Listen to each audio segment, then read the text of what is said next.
Senador Lidberg Farias, pelas suas palavras, e eu as recebo como um incentivo para que nós continuemos sendo aqui na Comissão de Relações Exteriores como integrante da comissão, membro da comissão, ou em outra comissão, ou mesmo nos trabalhos desta casa, a ter sempre uma posição de independência, de equidistância em relação a fatos que acometem o Brasil nas suas diversas esferas e dimensões, sobretudo agora na questão das nossas relações exteriores.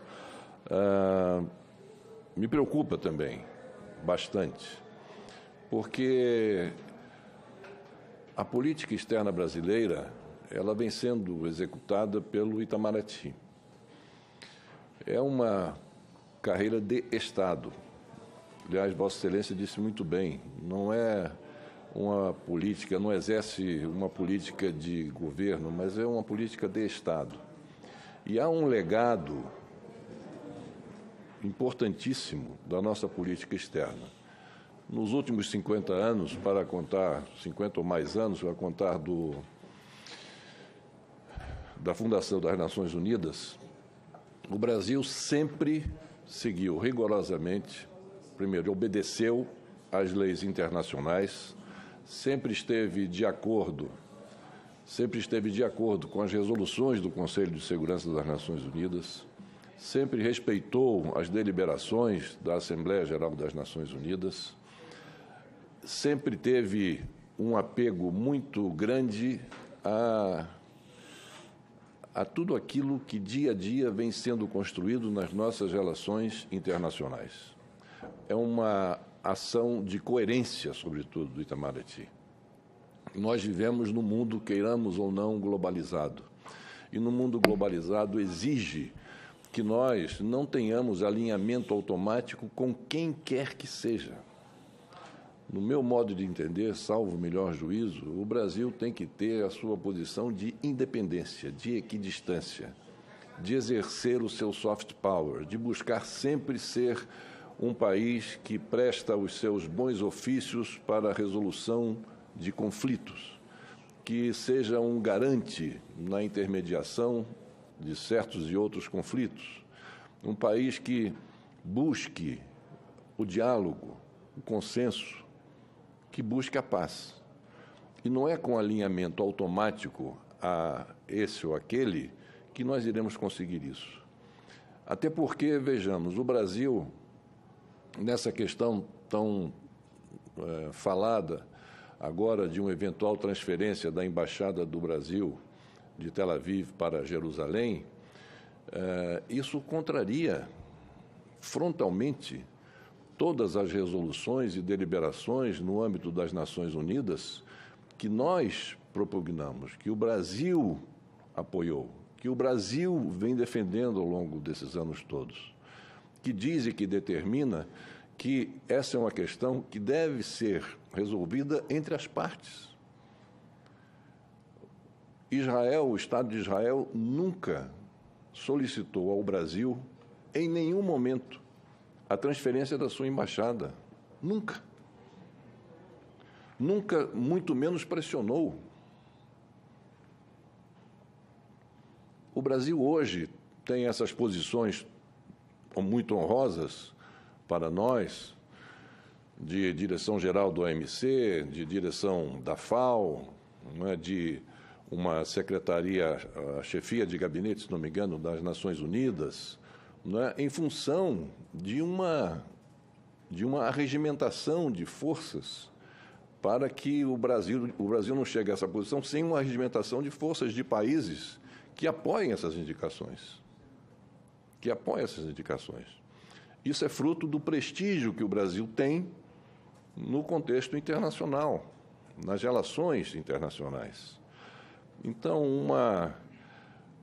uma posição como essa tem que ser muito bem avaliada, porque na diplomacia, mais do que em qualquer outra atividade da nossa vida, no meu entender, nenhuma ação fica sem uma reação.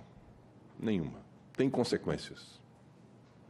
uma posição como essa, de uma eventual transferência, isso ocasionará, sem dúvida nenhuma, vamos dizer, ganhos serão incertos, mas seguramente vai haver um enorme desconforto de países amigos do mundo árabe, com os quais nós temos um comércio extremamente vigoroso e extremamente superavitário para nós. E do mesmo jeito que o Brasil vende para esses países proteína animal ou proteínas animais, vende a nossa soja, vende os nossos minérios, enfim, outros países também produzem. Então, de repente, se esses países resolvem, com os quais nós mantemos excelentes relações, resolvem mudar de fornecedor, isso vem em detrimento das nossas relações comerciais. Mais do que isso, eu vejo com muita preocupação a possibilidade também do Brasil começar a ser alvo de ações terroristas.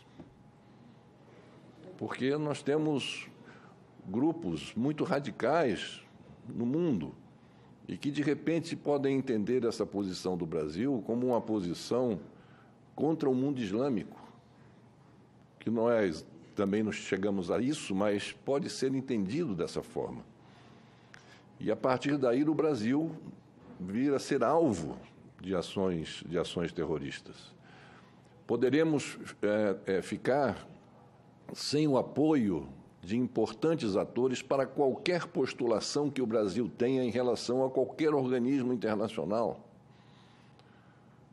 Isso a troco de quê?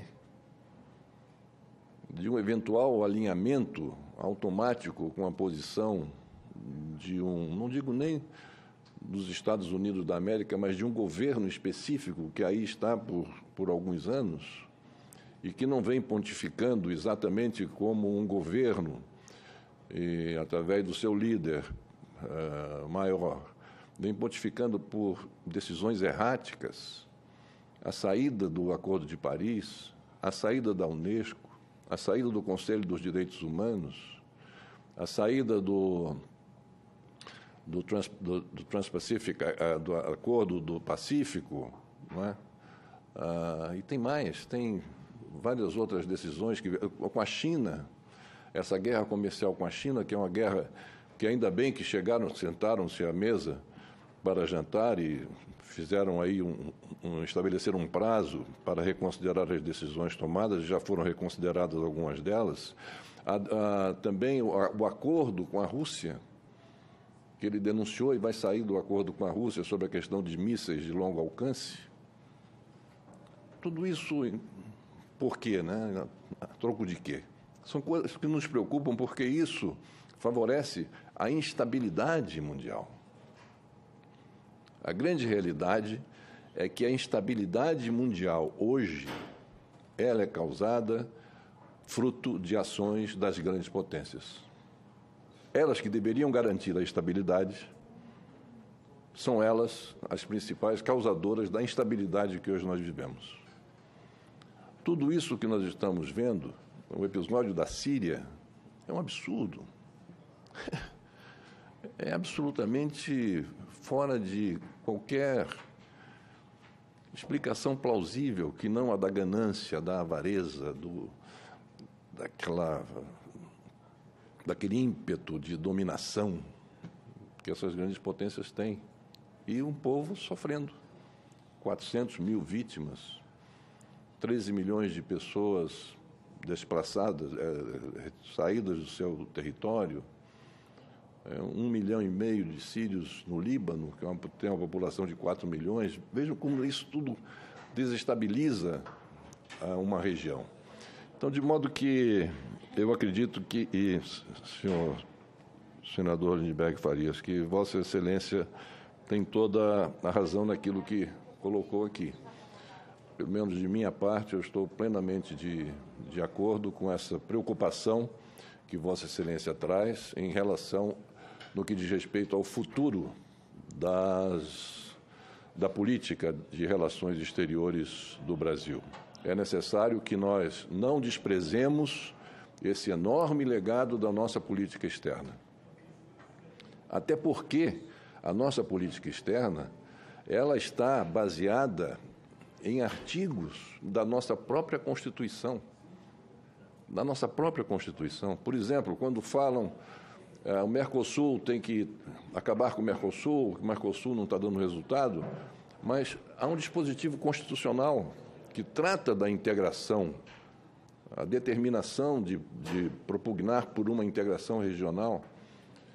E o Mercosul, ele deu, nos últimos 10 anos, um superávit maior na nossa balança comercial do que o superávit que nós temos em relação à China, por exemplo.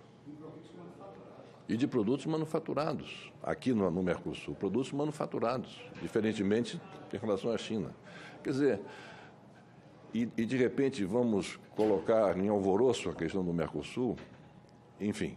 Mas, voltando a essa questão mais geral, nós temos que tomar muito cuidado, desprezar esse legado, desprezar tudo isso que foi construído ao longo dos anos. Como disse o senador Cristóvão Buarque, que Vossa Excelência também sublinhou, é uma decisão na política externa, ela não, se for errada, ela não se conserta no ano seguinte ou em 2 anos.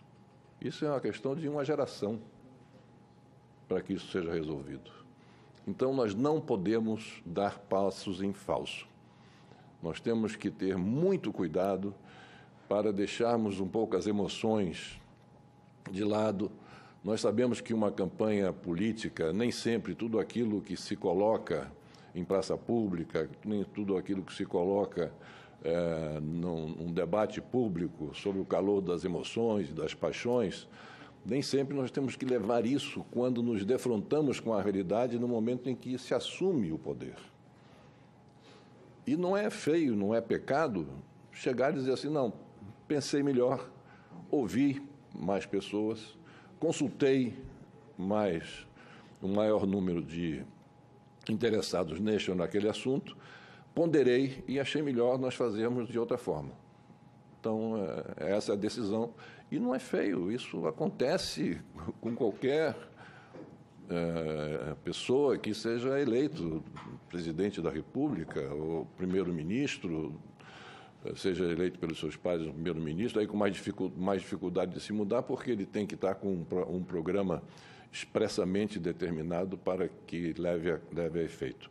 Mas eu estimo, sinceramente, que essas medidas anunciadas e não com muita firmeza, que elas não sejam levadas adiante para que o Brasil mantenha a sua posição de um grande interlocutor internacional nos momentos de crises que se apresentam aqui e acolá.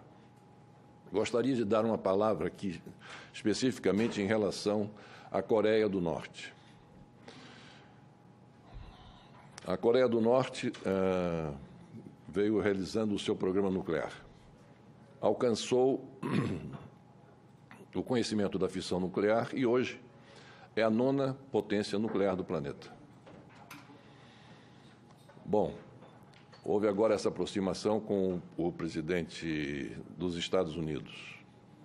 Bom, se o presidente dos Estados Unidos está conversando com a Coreia do Norte, por que haveremos de ser nós que vamos dizer, não, nós não vamos conversar mais com a Coreia do Norte?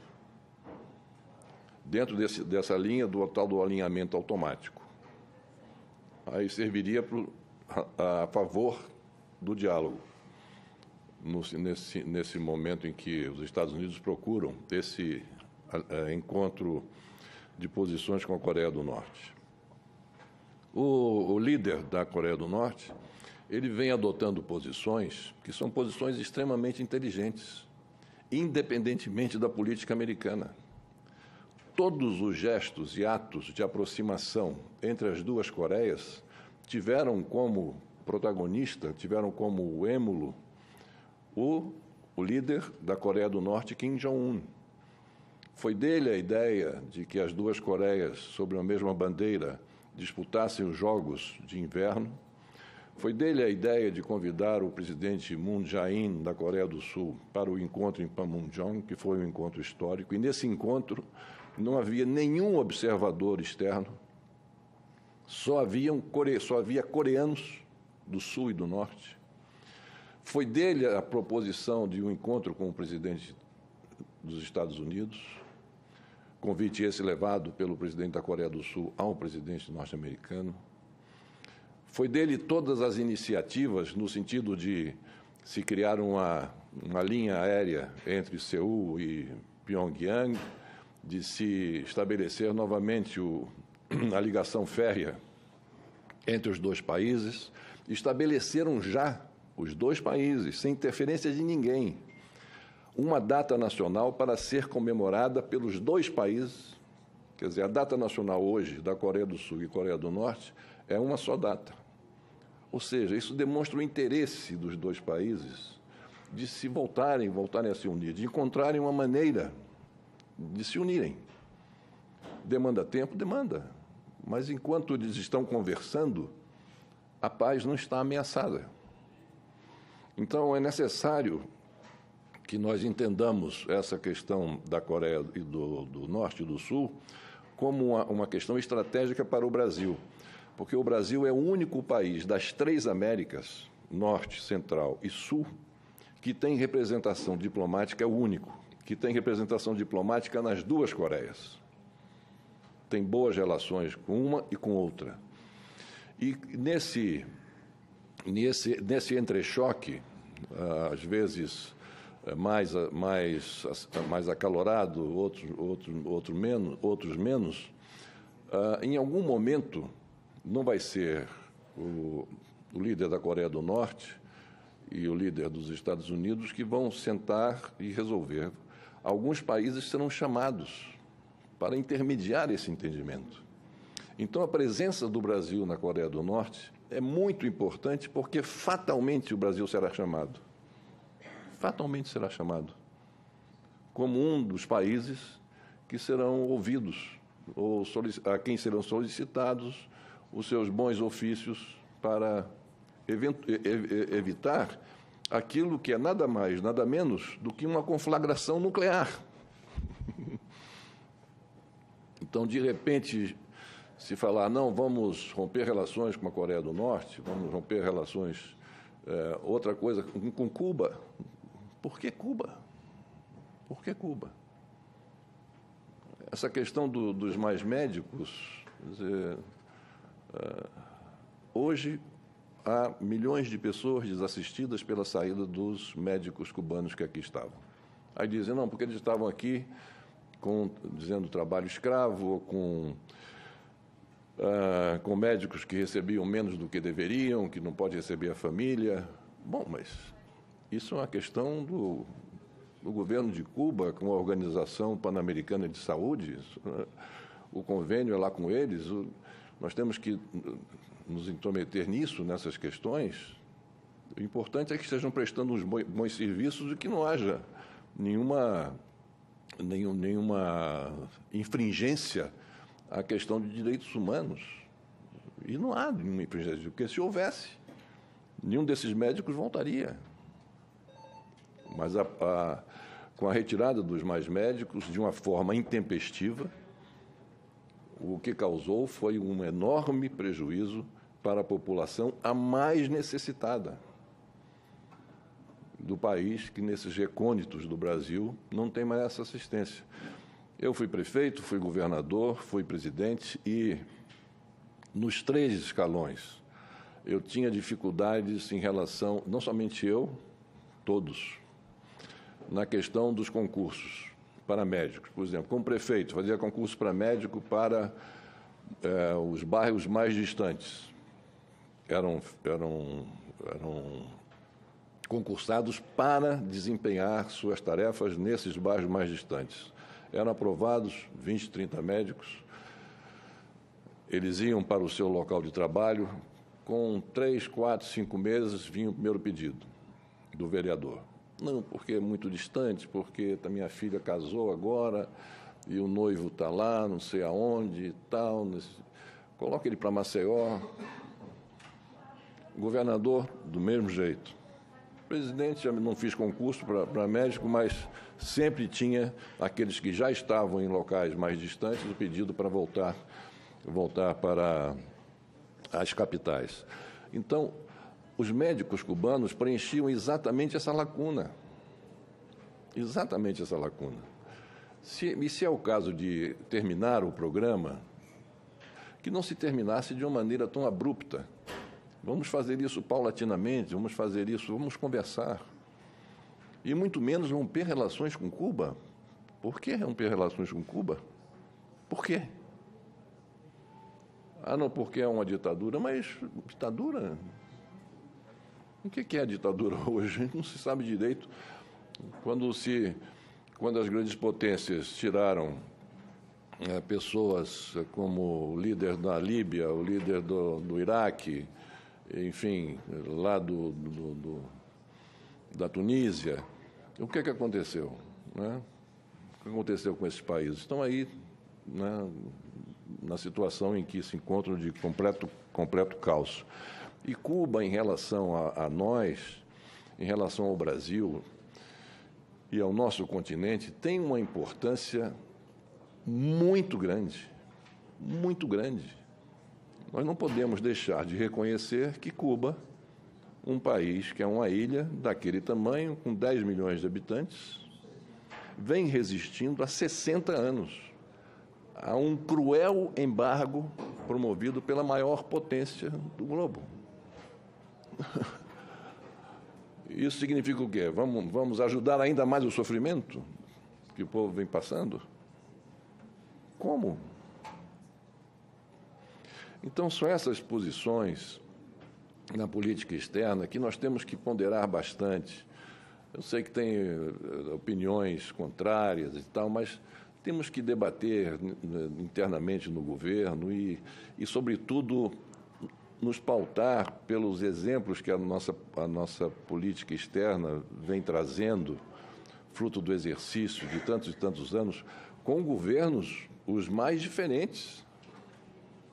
Vem a partir do governo Sarney, a política externa, veio o meu governo, a política externa se manteve, veio a do presidente Fernando Henrique, a mesma coisa, veio a do presidente Lula, mesma coisa, expandiu mais a nossa presença no âmbito internacional, mas se manteve as linhas. Se manteve a relação com os Estados Unidos, no governo Lula, mas sem subserviência, sem alinhamento automático. Não tinha alinhamento automático com A, com B ou com C. Política independente. Veio a política da presidente Dilma, a mesma coisa, do presidente Temer, a mesma coisa. Então, enfim, e não está dando certo? Teve alguma comoção que o Brasil tenha sofrido ao longo desse tempo, com tantos problemas, com tantos escândalos, com tantas críticas da população. A gente já ouviu algum problema, sentiu algum problema, ou alguma crítica, alguma situação que diga respeito a um equívoco na condução da nossa política externa? Ao contrário. Só aplausos. Então, por que mudar uma coisa que está dando certo e que é uma política de Estado? Então, essas preocupações eu as acolho como se minhas fossem também, senador Lindbergh, senador Cristóvão, senador Guaraci Silveira, senador Hélio José, senador Armando Monteiro, e nosso querido embaixador Fábio Vaz Pitaluga, e que eu espero, enfim, nesse tempo que me resta aqui do Senado Federal, poder, sempre com um espírito construtivo, sempre com o espírito de colaborar. De colaborar. O desejo é colaborar.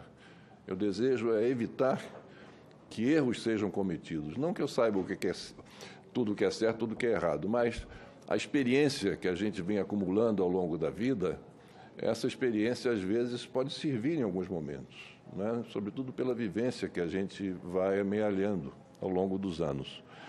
E algo me diz que uma inflexão na política externa brasileira não será positiva. Eu acho que, ao contrário, nós temos que perseverar